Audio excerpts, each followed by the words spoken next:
Janice,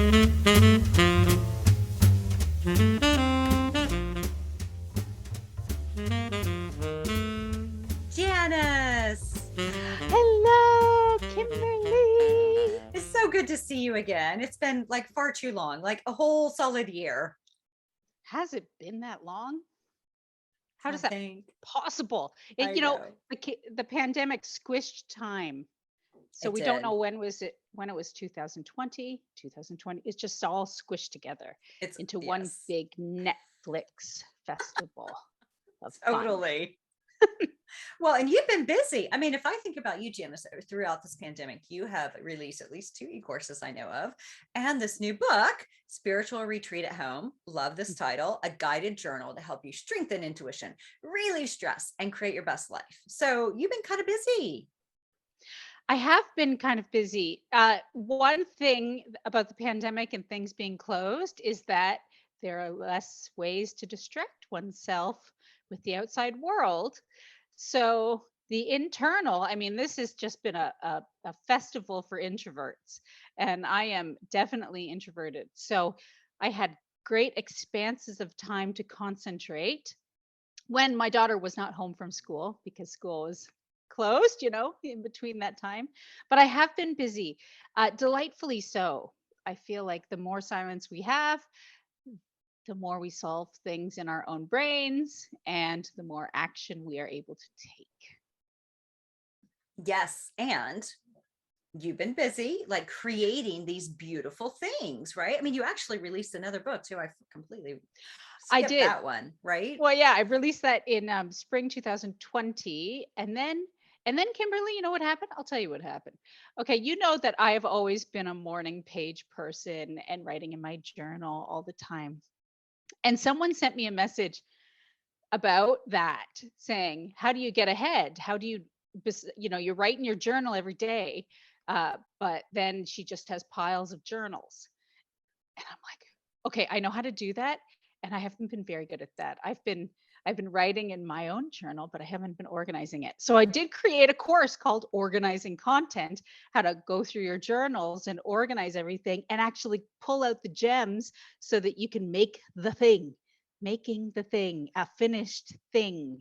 And I thought I should take my own advice. Yes. And so so I did, and now I am in this world of like 10 projects, and I just pick the juiciest one and I try to finish it, and then I figure out the next one and I try to finish it because I've got all this material from my morning pages, which I've done since, well, really since 2010.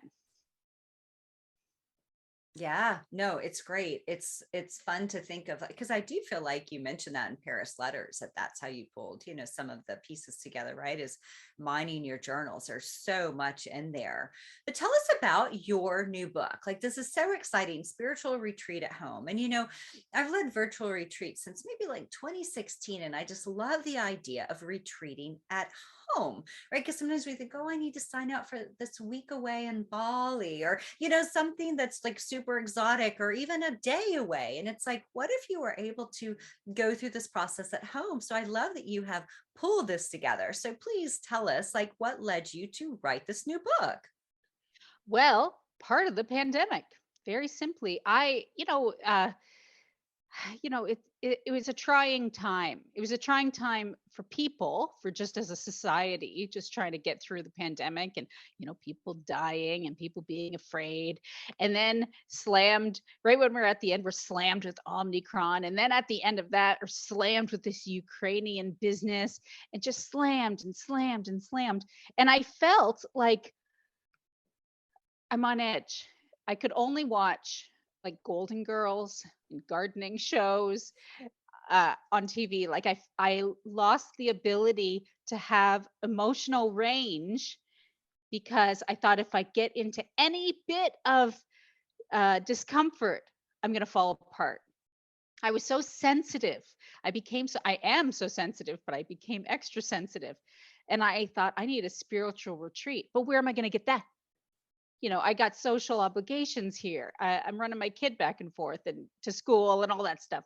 So I thought I need to create my own spiritual retreat at home. So I did, and then I thought, helpful, helpful. And the three pillars of it are really visualization. So manifesting, getting what you want, making it happen. And then there is healing of hurts, because we have snags in our soul that that come up, we're triggered. And then there's conversations with the divine. You can call it God, whatever. It's a non-denominational exercise, but it's starting or continuing that conversation, or building, strengthening that conversation with whatever divine being you believe in. And I started doing these exercises for myself, truly. Like, I was like, my spiritual practice is really waning. I got to do this. So I created this book, and it's a workbook. So you get some instructions, and there's some tracking sheets for meditations, because we all think we meditate more than we do. We think we do. I think a big meditator until I actually start tracking it, and I'm like, not so Hmm. much. Yeah.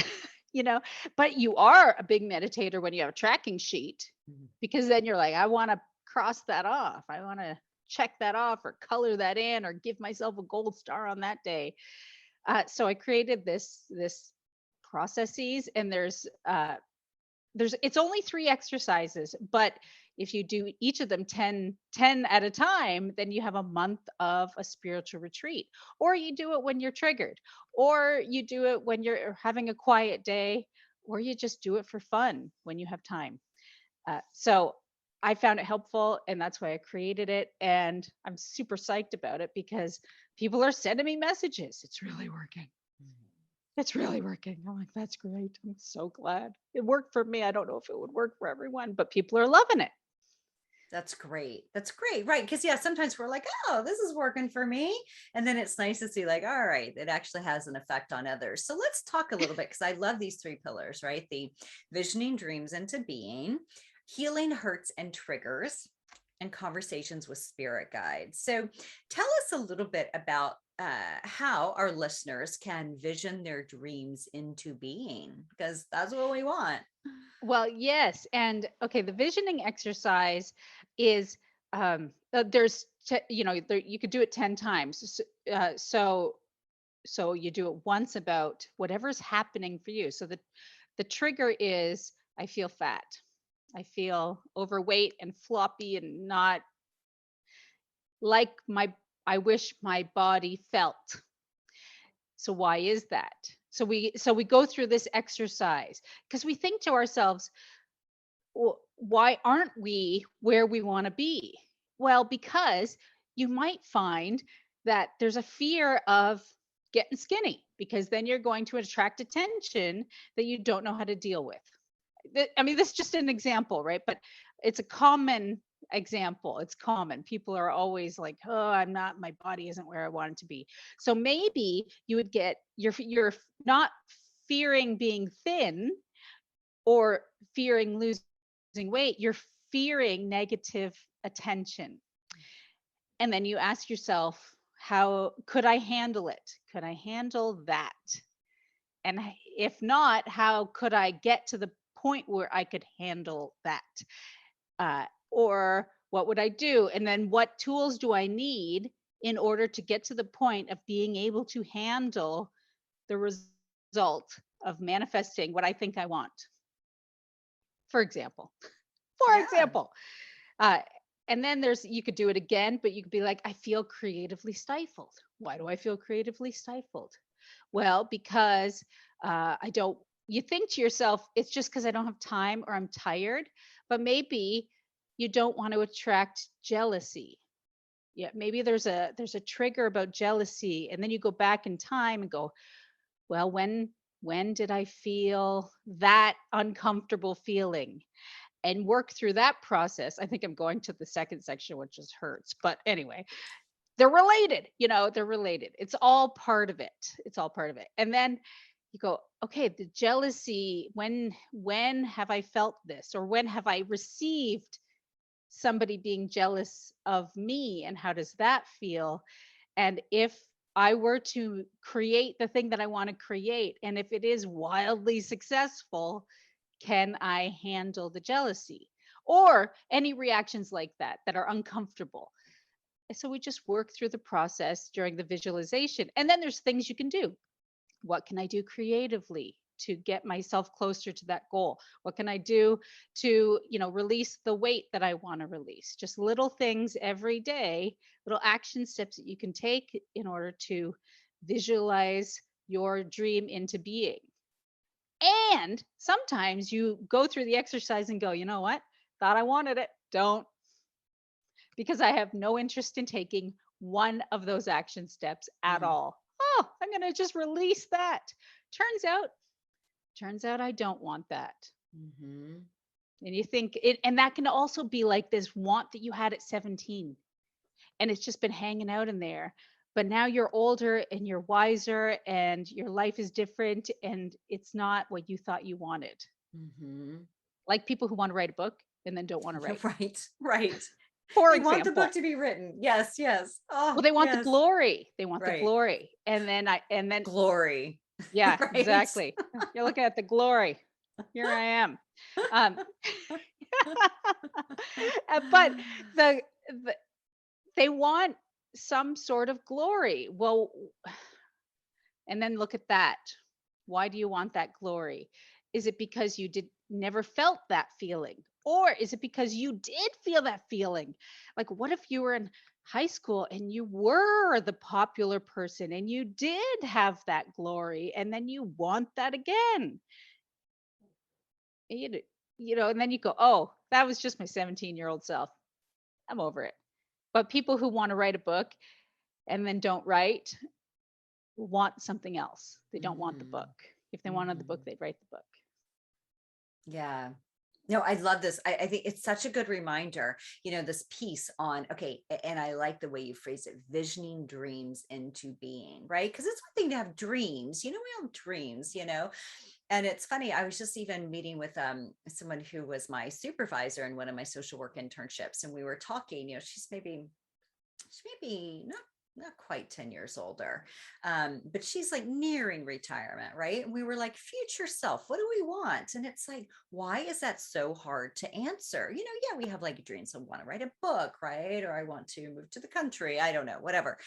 But it's like to really hone in on this vision, as you say, I think it's harder than it sounds, right? Of course, manifesting and doing the action to bring the vision to life is also quite hard. But even just getting clear, and maybe it's just more of the same, which is all right too. You don't have to want like these like crazy big things like a chateau in France, which would be lovely, but maybe we settle on like a closet size apartment in France if that's exactly what we're wanting. So it's just thinking about like what is it you really want, right? And I think so many times too we've been sold this idea of what we should want, and it's important to check in with yourself. What do you want? What fits for you too at this time and stage in your life, right? Because let's be honest, we all did a lot of reevaluation and pivoting, as they called it, in Yes. 2020.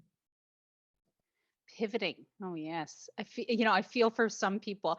I was lucky. I worked from home. And so I just had more people at home. Whereas my sister, for example, she was a flight attendant. That changes Oh, your yeah. life in a big way, and all the things that went along with that. There was a lot of pivoting that had to happen with some people. I feel and that's part of getting rid of some of that energy too, because now that things are coming back, oh man alive, emotions are flaring. They're like people, you can't deal with the emotional aspect of trauma, which is what the last 2 years was. I'm Right. not being dramatic. It was No. traumatic for us, Yes. but you can't deal with it in the moment. You're just dealing with, when should I go to the grocery store? Right. Um, and how am I going to like get a nap in with all these kids around and things like that. And now that we're getting back to it, the emotions have to come out. And They're they coming are. out, and they're coming out, and people are angry, and people are bitter, and meanie pants comments are just flying off the hook. So people but they don't know how to deal with it, and fair enough. And so that's part of the reason spiritual retreat at home is like, okay, I can deal with this in a 20-minute segment right here, I'm going to get in my bed, I'm going to turn the TV on, get those people all distracted over on that side of the house, going to get in bed with my book, and I'm going to do an exercise in my book, and I'm going to release a little bit, just a little bit at a time. And then tomorrow maybe a little more and a little more and a little Mhm. more to Yeah, get it yeah. out, because it's happening. And there's, you can't just run away from it. Otherwise it'll just stay in your system and stagnate in a negative way. Yeah, you're right. I mean, I'm picturing like, a little tiger in a cage, right? That just needs to run free. And it does seem like, that's kind of where we've been, no matter where you live and what your restrictions were, even if it was quite lenient, it's still just that feeling of, as you were saying, it's like, when do I go to the grocery store? It's like survival, right? So the idea of thriving may not been at the top of everyone's mind. And now it's like, things are opening. We have more opportunity and flexibility, but it's almost like we're still a little paralyzed, So Well, and there's social anxiety as well, which is something yes. that I've noticed in my own self. Like we have to go out there, To talk to out, people. out there. I'm out of practice. I'm out of practice on how to ask open-ended questions at a dinner party. Like Right. I'm out of practice. Why am I out of practice to get out the door and talk to people like I did 2 years ago? Well, Janice, it's so funny. I remember our podcast interview last year, and it was when your latest book had come out. And then we just went on and on. And I'm like, Janice, I'm so sorry. I have to go. I have another interview. And you're like, oh my God, I just haven't had a chance to talk to anyone in so long, And It's it was just, true. we went on and on and on. So it's so funny. I know what you mean. It's hard for people right now to like reacclimate. It is. It is. Bite-sized pieces, Yes. bite-sized. Or even know how to have fun. That's another thing people are having a hard time with, that they're saying, okay, things are open. What do I do? Uh, uh, uh, I don't know. Like I went to Hmm. an antique show a few weeks ago, and it was like a big leap for me to go into an arena with a lot of people. Hmm. Who knew? I know. It's my favorite thing to do.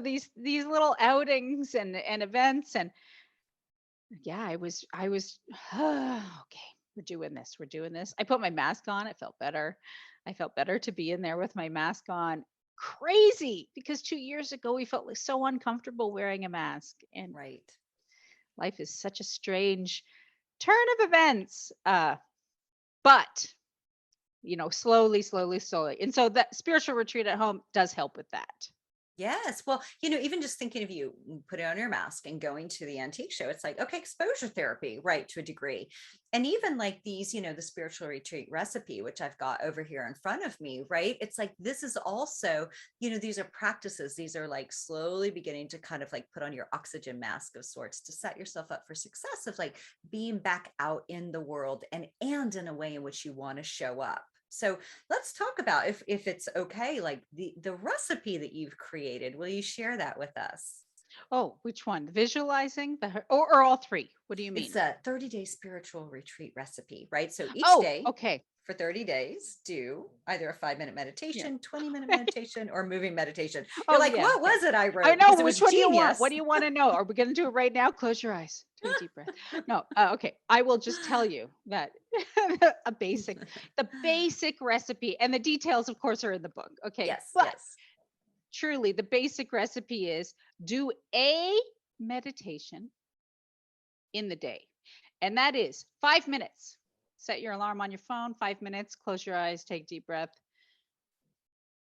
There you go. Just go through your 5 minute. I went to University of Santa Monica, where they call it a 5 minute peace meditation, Mm, but it's a transitional thing, the you before the meditation, the you after. And it's just a way to calm the anxiety of life. So 5 minutes. And sometimes we only have 5 minutes. And we have a 20-minute meditation when we have a little more time. And that is designed to sit for 20 whole minutes, and something comes up, either um, a profound, floaty silence of peace, tranquility, or a conversation with your spirit guides comes up, or the solution to a problem comes up, even small problems like, how do I finish that chapter of that book? I don't know, but I'm going to sit meditation and I'm going to just hope it comes up. So it's just 20 minutes of quiet time for insight to happen, because we all want insight. Everybody wants to be a wizard. That's why. That's why. That's why Harry Potter is what it is. Everybody wants to be a wizard.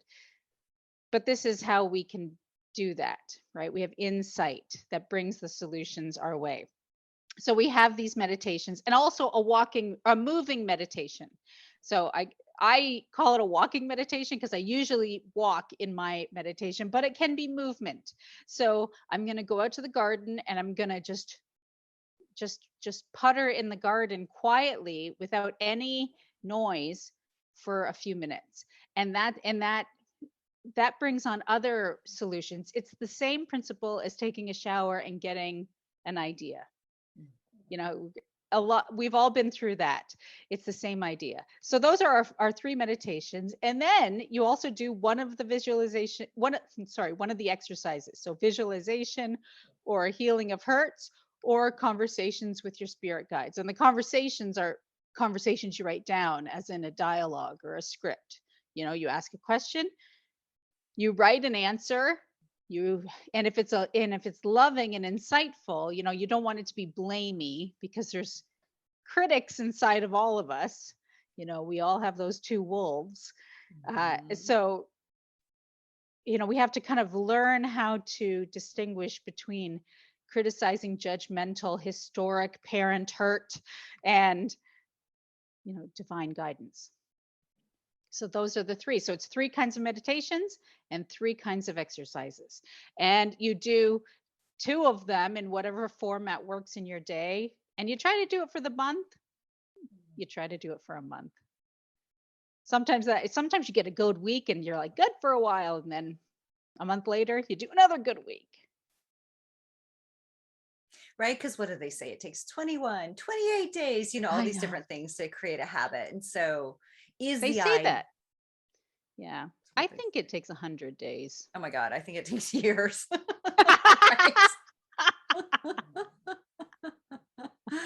But is that the hope, that these will become kind of like integral parts of our like daily habits? Yes, absolutely. That's the plan. You want to be walking in this world next to your spirit guides. And I say spirit guides, you know what I'm talking about. Whatever. God, Jesus, angels, whatever it is you want to call Universe. it. Yeah, universe, all that. Yeah. Well, and and I'm curious, because you do talk, right, a bit about spirit guides. And so can you give us an example of how you connect with a spirit guide? Do you have one that has like a name? Sometimes we name Mr. our Miyagi. guides. Hello. Oh. Yeah, Mr. Miyagi. Obviously. Doesn't everybody have Mr. Miyagi? Shouldn't everyone have Mr. Miyagi? You know what? It has changed over time. So for a while, I had a friend, his name is Ned, and he died a while ago. And for a while, it was a Ned type energy that I was talking to this person or beyond. And then sometimes it felt like my grandpa. And then sometimes it felt like my grandma. And then sometimes it just felt like my older self, super old Janice, who knows all of the things. I hope I know all the things when I'm super old. Let's hope. Totally. Yes. You will. God willing. God willing. But it changes, and it depends on the circumstance and where I am in my life, and what I'm up to. My grandparents, I feel a little closer to them in a garden than I do in other places, because they were gardeners. Mm-hmm. What about an intuition building exercise that you could share with us? Well, for me, the best intuition exercise is the 3rd exercise in the book, which is conversation with the spirit guide. For me, that's the hands down. You're giving somebody a pen and saying, "Can you please write down the answer to my question?" Literally, through my hand onto my paper. And the more you do that, and the less you think about it, the more you do and the less you think about it, the insights just come out. They come out so beautifully and so quickly once you get the hang of it. So at first you're like, I don't know what to write. I don't know what to write. I don't know what to write. I don't know. I really kind of wish I knew what to do about that. And then you just go, ah, well, if I was somebody who knew how to solve that, then I would do this and this and this and this and this. And then boom, all of a sudden. So for me, the conversation, this I'm asking a question, I'm getting a response, I'm reacting to it, they're reacting to my reaction, or he or she or they. Definitely a writing exercise as if you're writing a script to a movie. I like that. Yeah. For me, that works. I mean, for other people, it wouldn't. My husband, he never even picks up a pen. He's not that guy. But he loves to be physical work. He gets insights cutting the grass. Oh, moving meditation moves through that guy when he's moving. And that's how it works for him. That's his. But for me, it's a conversation with a pen. Yeah. But I have had it with oil painting too. Just painting with oil and then stuff comes up, and that's exciting too.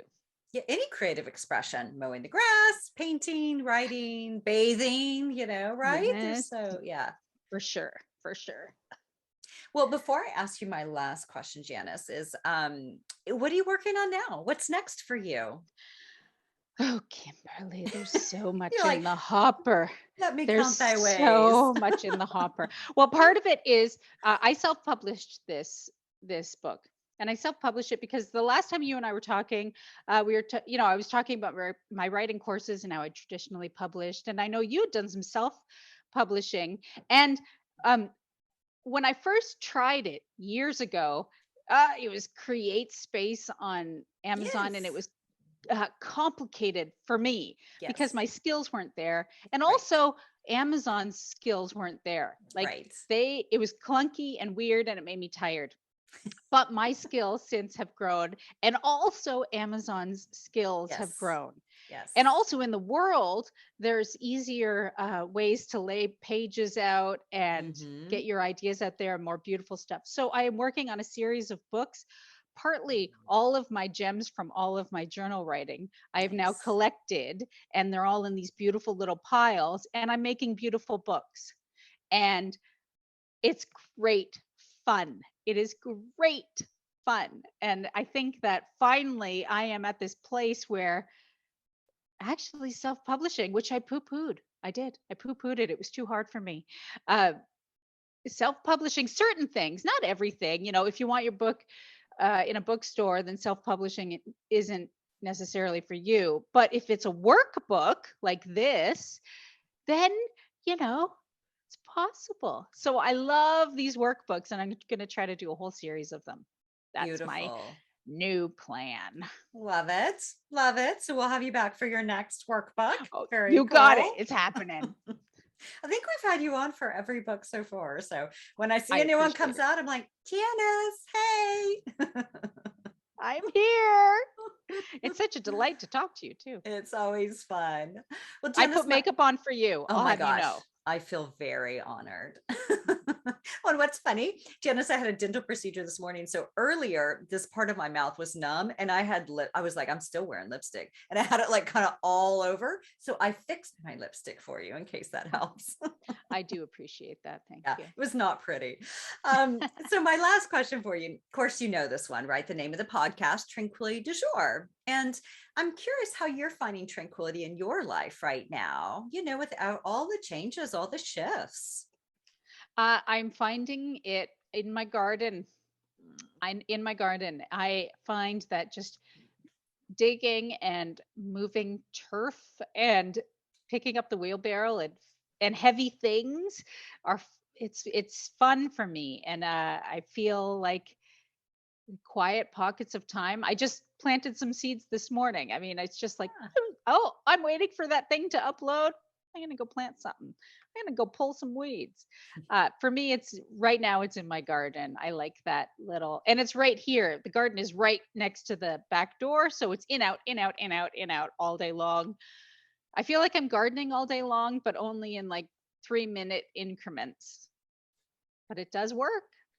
Well, you know what's beautiful about that, and I'll leave us with that. It's just how much one can get done in these little increments, right? Because sometimes we think, oh, to plant a garden, I mean, that would take hours or days, right? Or write a book. And yet some people write books in 15-minute chunks a day. That's true. That's true. And uh, that's how children teach you how to write books. Yeah, exactly. That's That's how, who I was thinking of as a mom. Yeah. yeah. Yeah. Oh, gosh. I thought at first it wouldn't work out. I'm having this kid and how is that going to affect things? But you just get more precise with your time. Right. Right. Yeah. Like your 3-minute gardening chunks. I love it. That's right. Exactly. Well, always a treat to have you. And congrats again on your new book, Spiritual Retreat at Home. And listeners and watchers, I will have a link, of course, to that in the show notes. And as always, thanks for being with us, Yeah. Janice. Thank you.